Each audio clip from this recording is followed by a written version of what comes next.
굿모닝 프레지더. 네, 안녕하세요. 지금 여의도에 그 이준석 현상이 지속적으로 계속 이어지고 있어요.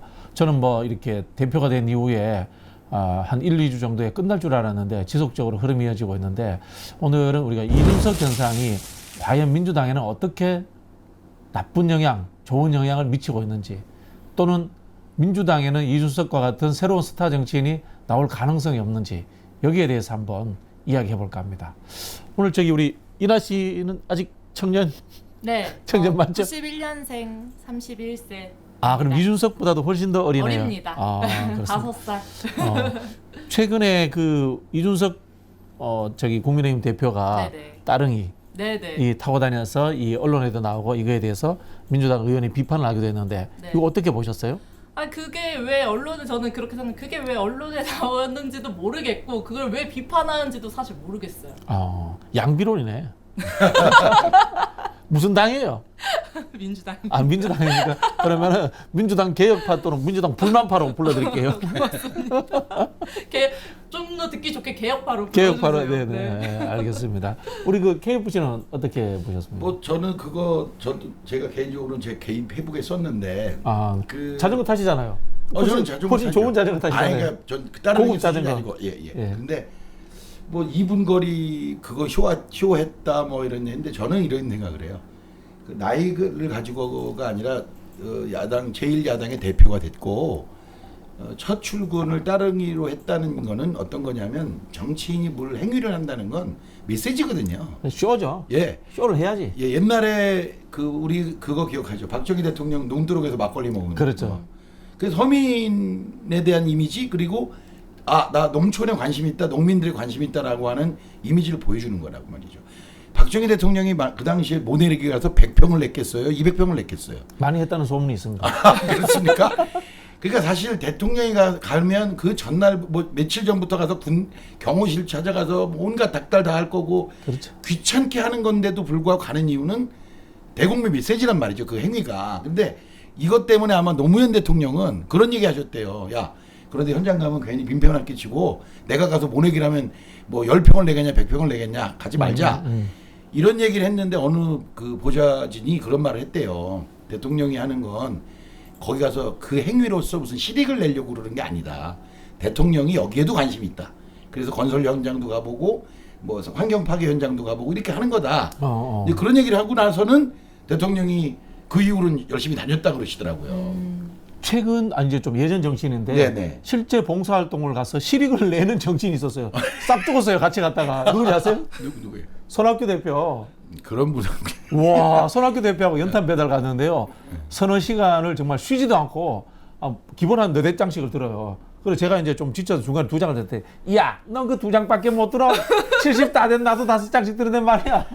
그러니까 그분은 이제 실익을 내러 가는 분이고, 따릉이는 실익이 아니라. 그렇죠. 그러니까 이준석 대표가 따릉이를 타면서 뭐라고 말한 거냐면, 말을 안 했지만 우리 당은 앞으로 자전거를 포함한 친환경 정책을 추구하겠다라는 이미지를 만든 거거든요. 너무 과도하게 이해 잘해주신다. 아니, 그게 아니라 그걸 그냥 그렇게 저 당의 대표는 저런 이미지를 내는구나 그러면 그럼 우리 당도 그렇게 하면 되지, 이렇게 해야 되는데, 거의 2분 꼴랑 다 갖고 무슨 대단하게 한다는 둥 이렇게 하는 건 난 옳지 않다. 그러니까 그걸 일부러 자랑해주는, 너무 소위 우리 세칭 은행 너무 빨아주는 언론도 문제지만, 그렇다고 그거를 얼마나 그게 실익이 남냐는 식으로 대처하는 방식도 저는 별로 보기에 좋지 않다. 조금 삐딱한 질투십니다.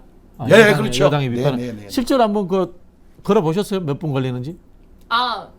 역에서요? 예, 여기에서 네, 국회 걸어봤죠. 본전까지 2분 걸려요? 아니면 더 걸려요? 좀 더 걸립니다. 한 여기서 4분 정도 나와가지고 걸려요. 길 6번 출구에서 건너고. 나오면 일단 횡단보도 건너야 되고요. 길 건너야 돼요. 그 다음에 횡단보도 건너 좌측으로 해서 의원회관 앞으로 해서 쭉 가다 보면 거의 한 10분 걸릴 거예요. 네. 10분까지는 안 걸리죠. 10분 걸릴 거예요. 중간에 그 아는 사람 만나면 인사도 해야 돼요. 물론, 예, 그렇죠. 저 경찰한테 그냥 들어가도 되나요? 물어도. 그렇지. 경례도 한번 때려주고 이렇게 하려면은. 자, 그러면은 우리 이렇게 받아들이시죠.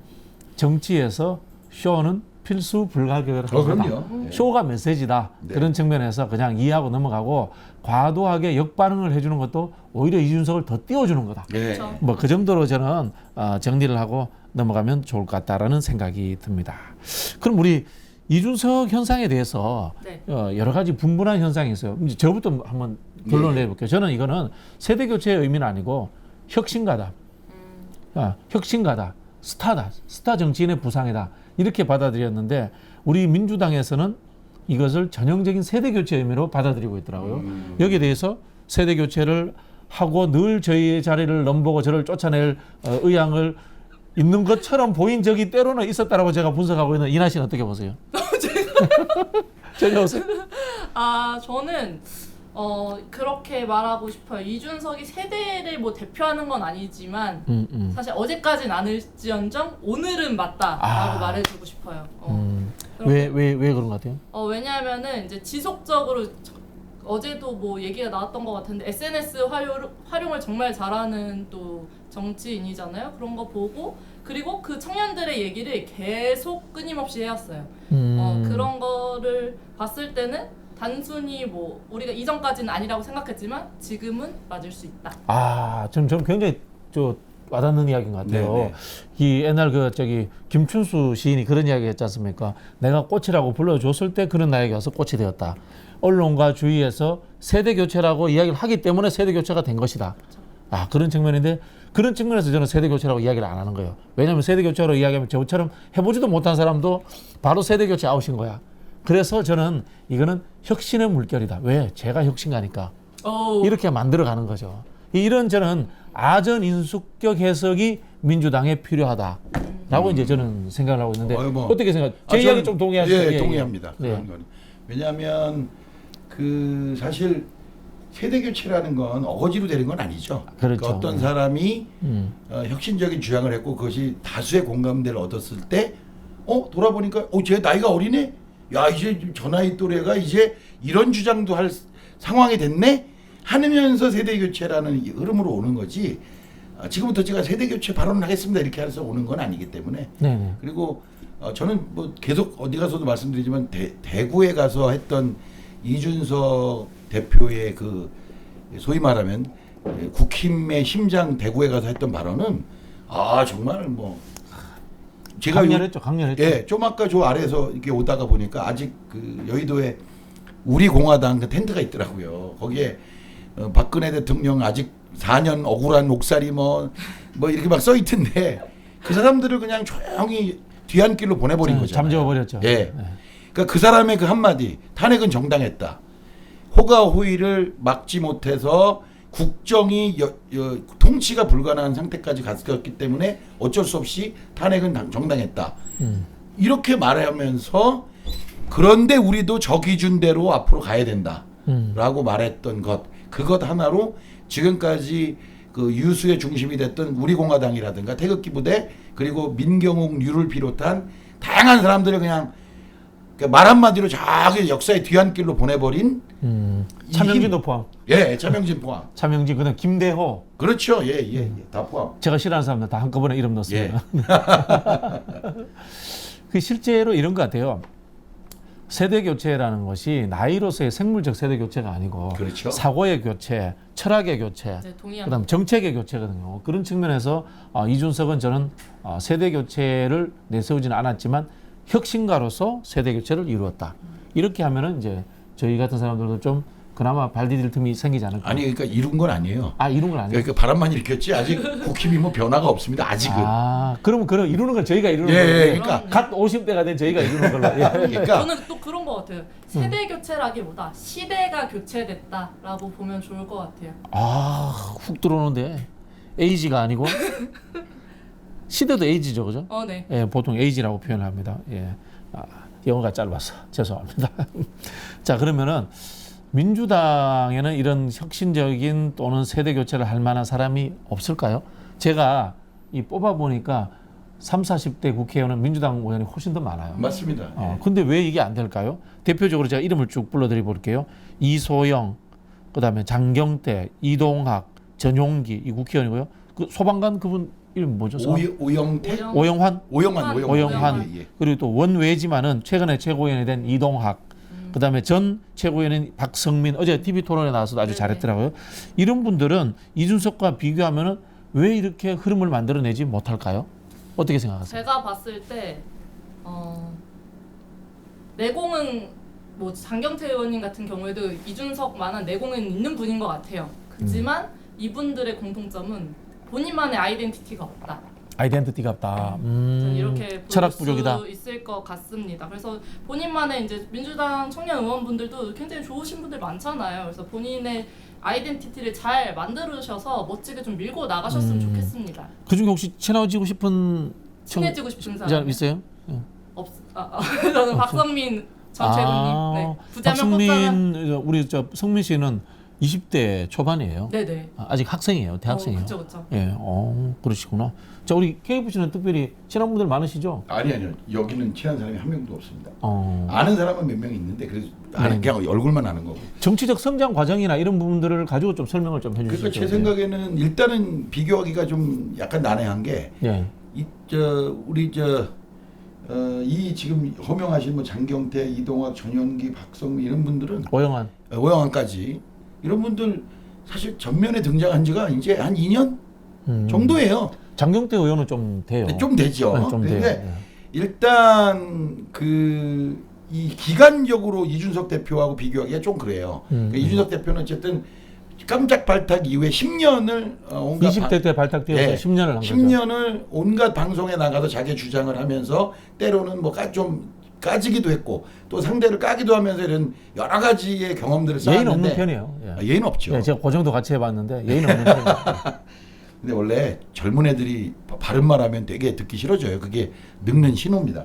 어쨌든 10년과 2년, 3년 이런 차이들이 있어서 단순 비교하기는 어렵다. 그래서 두 번째는 당의 흐름의 이제 변화인데요. 저는 민주당이 그런데 너무 과도하게 그동안 우리 노무현 대통령의 기억이 너무 세잖아요. 지몬미. 이게 약간의 바이러스 형태로 퍼지면서 대통령에 대한 토시 하나라도 틀리면 완전히 막 무조건 안 되는 집중 공격당하고 거기에 대해서 무조건 다 동의해야만 하는 이런 분위기가 당내에 새로운 목소리의 출현을 막아낸 측면이 너무 많아요. 친박용진 같은데? 아니 그러니까 실제로 돌아보면 그런 거죠. 네. 예, 무슨 말만 하면 다 친이래. 그 반? 그러니까 확실히 돌아보니까 이렇게 느끼는 겁니다. 저도 사실은 그 편에 없었던 사람이 아니에요. 그런데 와 보니까 야 우리 너무 일관된 생각, 일관된 입장, 일관된 어떤 성명 이런 게 아니었으면 완전히 말로 반동으로 몰리는 이런 역사를 한 5년, 6년 이렇게 해오면서 이런 새로운 목소리들의 이 출현을 막은 측면이 있지 않냐 이런 생각이 좀 들기도 합니다. 거의 이제 오늘 금방 말씀하시는 내용은 이제 박용진 의원 이야기하고 비슷해요. 네, 예. 그러면 박용진 의원은 그러면 이준석 대표처럼 지금 이 대선 후보 경선 과정에서 뜰 수 있을까요? 아니면은 이준석과 박용진의 차이는 뭘까요? 뭐 두 분의 차이까지는 모르겠지만 나이 차이는 있어요. 한 10년 이상 나이 많아. 차이는 있겠지만 지금 3위로 국부상하고 계시잖아요. 빅3를 깨고 어느 정도 바람은 이준석만큼의 바람을 불 수 있지 않을까 기대해 봅니다. 근데 이제 저는 약간의 차이는 있다고 봐요. 이준석은 당 내부에서 쓴소리만 하는 사람은 아니었어요. 쓴소리만 하는 사람은 아니었어요. 박용진 의원도 이준석과 마찬가지로 10년 이상 이 정치권에서 방송도 출연하고 인지도 높이면서 스타로서 나름 자리매김한 사람인데 당의 흐름을 주류적으로 자기가 바꾸려고 하는 노력들은 좀 부족하지 않았나. 쓴소리는 잘했는데 그러니까 예를 들면 한강에는 청계천도 들어오고 여러 천들이 중랑천도 들어오고 많이 들어오잖아요. 그냥 각자의 천의 색깔이 있다고 한번 가정해 봅시다. 노란색, 빨간색 뭐 이런 천이 있어. 그러면 강에 들어오면 이게 자기 색깔이 뚜렷하게 가야 되는데 그렇죠. 이거 잘못됐네 저건 잘못됐네 했는데 한강에 와보니까 그 색깔 하나도 없네. 이런 현실은 한계가 있었다. 이준석 대표는 실제로 오세훈이든 유승민이든 김무성이든 누구하고 같이 때로는 참모이기도 하면서 국민의힘 힘을 바꾸기 위해서 굉장히 노력했던 이 투쟁의 역사가 있어요. 그 과정에서 비읍시읍 징계도 받아봤어요. 그래 정당과 정치 과정에 대한 이해가 상당히 높다. 그리고 세력을 만드는 방법에 대해서 또 이해도를 가지고 있다. 저는 뭐 그런 차이를 느낄 수 있고요. 그런 측면에서 주류가 될 비주류가 주류가 되는 것이 세상을 바꾸는 것이거든요. 당을 바꾸는 것이거든요. 그렇죠. 비주류가 쓴소리하는 것이 존재 이유가 되어서는 안 되거든요. 그런 측면에서 저는 차이가 좀 있지 않나 그런 생각이 좀 들어요. 그리고 좀 저는 개인적으로 이 정당의 인재 양성 과정에 대해서 조금 이 비판적인 생각을 가지고 있는데 이 박용진 의원 같은 경우에는 이준석과 굉장히 흡사하게 된 측면이 있지만은 최근에 스타가 된 민주당 의원들이 이준석 최고처럼 정말 밑바닥에서부터 이 정당 정치를 배우고 싸워왔는가 여기에 대해서는 저는 좀 의문을 좀 제기하고 싶어요. 네네. 저기 지난번에 우리 21대나 20대 때 영입된 국회의원들 보면 어떤 생각 드세요? 아무래도 뭐 사생활 논란이라든지 이런저런 되게 특히나 영입에 대해서 많은 논란들이 있었어가지고 너무 반짝 스타를 원하나 약간 이런 그런 느낌. 완전 이미지 정치죠. 네. 예, 그런 부분. 어떻습니까, KP? 아니 우리나라의 정치를 그러니까 유권자들이 이렇게 한 거잖아요. 우리 이번에 분장 새로 했어라고 해서 인테리어 새로 했어 하면서 몇몇을 계속 해온 거가 현실이었죠. 그러니까 당의 뼈대와 구조를 바꾸려는 노력을 한 게 아니라 선거 때 되면 인테리어 살짝 해가지고 벽지 한번 바르고 이번에 이쁜 벽지 발랐어요. 그래서 전면에 내세워서 소위 영입 인사들을 키웠죠. 근데 이 사람들이 벽지 한 1년 지나면 곰팡이 나고 막 이래갖고 네, 그렇지. 나중에 보면 야야 이거 뼈대를 바꿨어야 되는데 벽지만 발랐더니 안 되네. 이것이 지금까지 사실 어떻게 보면 젊은 피 수혈이라고 하는 제도가 생기고 나서 초기에는 그나마 소위 86세대들이 제거 영입됐지 않습니까? 그렇죠. 그 사람들은 스타로서 또 역할을 했죠, 나름. 또 하나는 뭐냐면 거기에는 이면에 뭐가 있냐. 우리 저 남이 장군이 했다는 시 있지 않습니까? 남아 20 미편국이면 후세 수칙 내장군이요.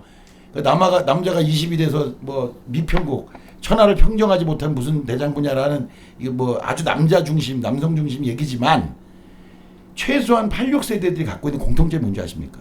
20세 초반에 나라를 생각했다는 거예요. 그렇죠. 나라 운영과 나라에 대한 미래, 그 다음에 외교 관계, 북한과의 관계, 일본과의 관계, 미국과의 관계에 대한 깊은 고민들을 한 거예요. 그 고민의 방향이 틀렸을 수는 있습니다. 그러니까 지금 돌아보니까 지금 또 구태가 됐을 수도 네, 있고 있어요. 기득권이 됐을 그러나 수도 있지만 그 당시에는 어느 누구의 기성세대가 말하지 못한 남북관계 개선, 미국과의 관계를 재조정하자, 뭐 이런 여러 가지의 이 국내뿐만 아니라 세계적인 얘기들을 21살, 22살, 23살에 그런 얘기를 하면서 감옥에 잡혀갔던 사람들이란 말이에요. 이 사람들의 그 당시 했던 고민의 깊이는 사실 지금 20대 초반에 갖고 있는 직장 때문에 큰일이네, 엄마 아빠 때문에 큰일이라는 사람들과는 좀 다를 거다. 그래서 이게 지금의 청년들은 역시 나자라는 욕이 아니라 그 당시 사회 환경이 20대 청년들에게 국가의 미래, 비전 이런 것들을 강요했었고 그들은 충분히 그거를 받아들였던 사람이에요. 그러니까 그 사람들이 영입되고 나서 정치권은 실제로 쇠피가 돌았어. 이거는 뼈대를 바꾸는 일이었단 말이죠. 그런데 지금 최근 한 10년, 한 12년, 3번, 4번의 영입은 다 뭐예요? 텔레비에 많이 나온 사람. 악극단 결성되고 악극단 그런 거죠. 하려고 했던 거죠. 그래서 유랑단, 유랑음악단. 이게 골조 하나씩 바꿨어야 되는 일을 주로 벽지 바르는 일에 쓰다 보니 이런 일이 되는데 이 벽지가 골조로 바뀔 수도 있죠. 근데 그럴 기회가 오히려 지금 아까 제가 말씀드린 86세대들에 의해서 골조로 변화될 기회를 얻지 못한 측면도 또 이제 시간이 지나니까 나타나는 거 아니겠느냐. 이게 이제 제가 보는. 희나 씨는 최근에 뭐 영입된 그 정치권에 영입된 민주당 계열 정당에 들어온 사람들에 이게 특별히 기억나는 사람이 있어요? 아니면 뭐 정의당이라든가? 아무 정의당이라고 한다면 유호정 기억나는 저보다 한 살 어리시거든요. 기억납니다. 또래여서. 뭐 잘하고 있다고 보세요? 잘하고 있다 해도 저기 표현이 굉장히 잘하고 있어요? 잘하고 있어요? 이 느낌이 다르거든. 그 느낌을 살려서 한번 이야기해. 잘하고 있네. 잘하고 있네. 그게 딱 느낌입니다. 잘하고 있네. 저 그럼 여기서 노코멘트 하겠습니다. 이런 것 같아요. 최근에 영입된 분들하고 김대중 대통령, 노무현 대통령 때 영입된 사람들이 엄청난 차이가 있는 것 같아요. 김대중 대통령 때 영입했던 천신정, 네. 전정배, 신기남, 정동영. 대표적으로 사회 활동을 하면서 정치와 연관성 있는 일들을 하시던 분들이에요. 그렇죠. 그다음에 금방 얘기했던 486들 총학생회장이라는 게 그 당시에 민주화 운동의 선봉이기도 하고 정치 투쟁의 핵심에 있던 분들이에요. 그렇죠. 정치적으로 훈련된 사람들을 영입을 했기 때문에 바로 쓸모가 있었던 건데요. 근데 최근에 영입된 분들 제가 직군을 말씀드려 볼게요. 우리 당은 내가 차마 말 못할게요. 저쪽 당에 바둑 선수, 태권도 선수, 아나운서 들어와서 사회만 보고 가다가 바둑만 뜨고 가다가 발차기 몇 번 하다가 끝나버렸어요. 헛발질 하다가. 자, 이게 과연 정치에 필요한 영입인지 정말 근본적인 질문 던져보고 싶어요. 정말 악극단 결성하려고 했다는 저는 이 비판을 벗어나기 어려울 거다라는 생각이 들고 우리 당에도 저는 그런 생각 충분히 합니다. 늘 이야기하는데요. 정치인들은 제너럴하고 보편적으로 먼 데서 국가 전체 일을 조망하는 일이에요. 현미경이 아니라 망원경으로서 먼 미래까지 내다봐야 되는 건데 현미경 들고 자기 분야만 고집하는 전문가를 영입해서 무슨 설모가 있었는지 지금 더불어민주당이 거의 입법당이에요. 입법당. 수많은 저 법률가들을 왜 데리고 왔는지 잘 모르겠어요. 입법부라고 이야기를 합니다만 기본적으로 국회는 국민을 대의하는 대의기관이에요. 국민과 울고 웃는 것이 중요하지 법을 만드는 것은 부차적인 기능이에요. 그거요. 국회 입법 전문위원들이 훨씬 더 잘 알아서 도와줍니다. 좀 이런 황당무계한 이 영입 과정들 제발 이젠 좀 끝냈으면 좋겠다. 예, 그런 생각이 들고요. 자, 그런 부분에서 제가 마지막 질문 드릴게요. 송영길 대표가 지금 이준석 현상에 대응하여 할 수 있는 민주당 내에서 할 수 있는 일이 뭐가 있을까요? 예를 들자면은 며칠 전에 뭐 청년 특임 장관을 만들자. 이런 이야기도 했는데요. 우리 그 KFC는 먼저 묻겠습니다. 어떤 일들이 할 수 있을까요? 일단은 저는 이준석 대표가 내놓은 것을 1대1로 대응하는 방식으로 하면 좀 약간 유치해질 것 같고요. 네네. 예. 원래 민주당이 2002년 대통령 경선에 새로운 바람을 일으켰잖아요. 그렇죠. 근데 그 바람이 오히려 약간 후퇴한 측면이 있지 않습니까? 그러니까 이걸 한 단계 업그레이드 하는 거는 대선에 적용해 볼 필요가 있겠죠. 사실 몇몇 의원들도 이미 주장을 했어요. 그 옛날 방식대로 가서 마이크에다가 소리 지르고 응원하는 이런 방식이 아니라 뭔가 역동적으로 좀 해보자. 아주 구체적인 안들도 많이 나왔고 저는 그것은 누굴 따라해서 또는 누구를 생각해서가 아니라 민주당이 원래 잘했던 분야니까 이런 것들을 좀 자신 있게 좀 혁신적으로 바꿀 필요가 있겠다. 두 번째는 저는 청년 특임 장관 얘기 들었는데 청년 특임 장관이 할 일이 뭐가 있을지는 전 정말 모르겠더라고요. 제가 곧 특임 교수가 될 수도 있습니다. 그렇습니까? 예. 죄송합니다. 뜬금없네요. 예. 근데 저는 그런 식의 보여주기식 정책이 될까? 아직도 저는 약간 남들이 보면 저것도 아직도 꼰대네라고 얘기하실지 모르지만 아니 청년 특임 장관이 다니면서 청년들하고 얘기를 많이 들어. 그런데 실제로 청년들의 개별적 요구가 정치권 안에서 다 녹아내릴 아이디어로 작동하면 저는 정책에 혼선만 가져올 거다라는 생각이 특임 들어요. 장관에는 흔히 하는 이제 무임소 장관이잖아요. 예. 무임소 장관이라는 것은 뭐냐면 행정기관의 장 역할을 하지 않는다라는 그런 뜻이거든요. 예. 과연 역할이 있을지 저도 궁금해집니다. 예. 특히 이제 그 집행 다양한 부처들과 협의를 할 수 있는 그런 수준까지 만들어준다면 모르겠는데 예전에 이제 우리가 그 문재인 정부 초기에 청년위원회 논쟁을 많이 했습니다. 그때 이제 장경태 의원하고 저도 이제 자주 이야기를 했었는데 저희는 이제 대통령 직속의 행정위원회로 만들자라는 주장을 했었는데 결국은 총리실 산하에 이 자문위원회 성격으로서 만들어지고 말았거든요. 이건 뭐냐면 이제 집행권이 없는 거죠. 그렇죠. 예, 그런 부분에서 좀 아쉬운 점이 있는데 어떻게 보세요? 이나 씨는 송영길 대표가 이 청년 문제라든가 또는 이 이준석 돌풍에 어떤 방식으로 대응하면 좋을까요? 저는 반짝이는 화제성을 쫓아가시면 안 된다. 이미 국민들은 너무 똑똑하고 스타고 뭐고 국민들께서 만들어주신 이 180석으로 계속 통과되지 못하고 있었던 법안들 다 통과에 좀 힘을 쓰면은 스타는 알아서 만들어질 거고 그리고 알아서 유능함이 보여질 거다. 그래서 기본에 좀 그 스타가 꼭 청년이어야 돼요? 아니죠, 당연히. 제가 아까도 말씀드렸던 세대나 이런 나이 에이지가 아니고 이제 시대의 교체이기 때문에. 네. 역시 이나 씨 마음에 듭니다. 화이팅! 화이팅! 이나 씨 화이팅! 이나 씨가 다음 최고위원이 되는 거예요. 제가요? 전 아니고. 그래서 이제 민주당이 지금 국민의힘이 되게 진보적인 발걸음을 하고 있는 것만큼 민주당도 좀 돌파구를 좀 과거에 묶여 있지 말고 돌파구를 찾아야 된다. 저는 이렇게 말씀드리고 싶습니다. 네, 하여튼 뭐 두 분 이야기를 종합해 보니까 송영길 대표가 꼭 이야기를 들으셔야 될 것 같아요. 그러니까 또 하나 그 마지막으로 한 말씀만 더 드리면 지금 다 관심이 대선에만 가 있잖아요. 그래서 물론 정당이 대선보다 더 중요한 건 없으니까 하되 그렇죠. 1%의 그 실무력을 좀 준비해서 지방선거 어떻게 대비할 거냐. 특히 청년들의 대거 영입이 아닙니다. 어떻게 아주 곳곳에 박혀 있는 진주 같은 사람들을 골라내고 이들을 지방의회에 진출시켜서 우리 제 다음 세대의 정치들을 준비시킬 이 기둥들을 세울 거냐. 이것 역시도 꼭 해야 될 일 중에 하나다. 꼭 말씀드리고 싶습니다. 그 저는 이제 요게 약간 덧붙여 가지고 지금 이제 청년들이 이야기하는 공정의 문제가 왜 생겼냐 보면요. 과거에는 민주주의 문제가 생겼다면은 지금은 결국은 일자리 문제가 생겼어요. 먹고 사는 문제가 생겼거든요. 그런 측면에서 청년 문제의 저는 첫 번째 문제는 청년 일자리 문제라고 생각이 들어요. 그래서 제가 주장하는 JYP 공약 그 꼭 좀 해주셨으면 좋겠어요. 청년 100만 인턴 제도 대신 인턴은 공기업, 대기업, 정부 등 아주 좋은 곳에 1년 동안 교육을 시켜서 인재를 만들어서 사회에 내놓자. 그러면 이 친구들이 나중에 벤처를 하고 창업을 하더라도 국가 시스템이라든가 공기업, 대기업 시스템을 이해하는 아주 훌륭한 인재가 되어 있을 것이다. 라고 제가 늘 주장을 했습니다. 이걸 꼭 좀 써먹어 주십시오.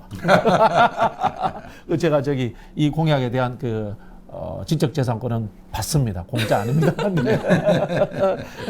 그런 것 같아요. 청년들도 먹고 사는 문제 또 노는 문제 이런 거에 대해서 관심이 많거든요. 여기에 대해서 해결해 주는 것이 중요하지. 저는 정치권에서 청년을 어떻게 이미지로서 보듬어 준다. 정치권의 청년은 이런 청년이 있다라고 보여주는 단순한 스타 마케팅으로서 해결되는 거는 저는 이 근본적 해결점이 아니다. 뭐 그렇게 생각을 하는데 어떻습니까? 맞습니다. 저희 90년대생들 뭐 인터뷰 제가 쭉 보고 왔는데 가장 싫어하는 말이 뭔지 아세요? 시장 상사한테 들었을 때 가장 싫어하는 말? 뭐요? 우리 애들. 우리 애들. 엄마 아빠랑도 안 친한데 이 상사가 왜 우리 윗사람이야? 라는 말을 제일 싫어한다고 하더라고요. 저는 보다듬어 주지 마시고 그냥 인정하시고 다름을 인정하시고 그들이 원하는 거를 그냥 서포팅 해주시면은 더 좋을 것 동의합니다. 저는 그 이준석 대표한테 느끼는 첫 번째 느낌이 건조함이었어요. 우리 때로는 좀 건조해야 돼요. 그럼 끈적하게 해주고 하면서 사실 해주는 거 아무것도 없잖아. 그런 것보다는 건조하게 자유롭게 할 수 있도록 각자의 위치를 부여해 주는 것, 그리고 거기에 대해서 간섭하지 않는 것, 이런 게 저는 필요하다는 생각이 들고 그 기본은 먹고 사는 문제, 일자리 문제다라고 감히 주장을 드리면서 아니요. 그 끈적함 얘기하시니까 그 진짜 우리나라 언론 정말 끈적하죠. 너무 끈적한 게 본드야. 이준석 대표 그 무슨 여자친구 얘기를 계속 그러니까 거의 본드 수준이야. 본드 수준. 진짜 아주 지겨워. 아우 정말 그러니까 유튜버가 왜 늘어나는 줄 아세요? 언론이 저 따위여서 그런 거예요. 맞습니다. 언론이 품격이 있으면 이런 유튜브 잘 안 해요. 우리 저 따위 언론이 되지 않도록 유튜브 열심히 하겠습니다. 자, 그러면 오늘은 이준석 현상과 민주당이 어떻게 해야 될지에 대해서 이야기를 했습니다. 송영길 대표님 이 프로를 꼭 봐주시면 고맙겠습니다. 이것으로 마치겠습니다. 바이바이. 안녕.